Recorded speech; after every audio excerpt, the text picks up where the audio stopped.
আজকে শহীদ প্রেসিডেন্ট জিয়াউর রহমানের কথা আমাদের মনে পড়ছে। উনি বিএনপির জন্ম দিয়েছিলেন এই দিনে, উনি বিএনপির চেয়ারম্যান ছিলেন। আজকে দলের পক্ষ থেকে, ব্যক্তিগত পক্ষ থেকে বিএনপির চেয়ারপারসন, ভারপ্রাপ্ত চেয়ারম্যান জনাব তারেক রহমানের পক্ষ থেকে আজকে গরিব ও দুস্থদের মাঝে আজকের এই বিএনপির 47তম প্রতিষ্ঠাবার্ষিকী উপলক্ষে খাদ্য বিতরণ হবে।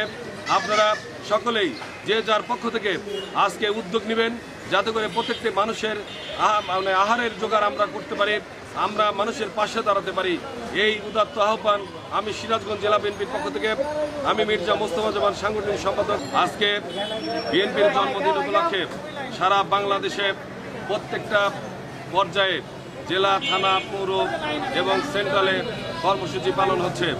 আজকে র্যালি, আজকে সারা বাংলাদেশে আজকে এই প্রতিষ্ঠাবার্ষিকী উপলক্ষে বিজয় র্যালি হবে।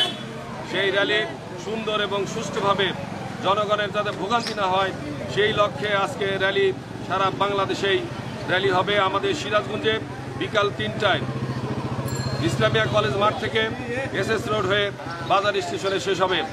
এবং এখানে যারা উপস্থিত রয়েছেন, জেলা বিএনপির আজকে ছাত্র বিষয়ক সম্পাদক খোরশেদ আলম মিন্টু, জেলা বিএনপির অন্যতম সদস্য, জেলা ছাত্র দলের সাবেক সাধারণ সম্পাদক আসলাম উদ্দিন, জেলা বিএনপির সহপ্রচার সম্পাদক জিন্না সর্দার, এবং এখানে ডাক্তার আমাদের ড্যাবের সদস্য আব্দুল আজিজ সহ এখানে বিভিন্ন অঙ্গ সংগঠনের নেতৃবৃন্দ উপস্থিত রয়েছেন।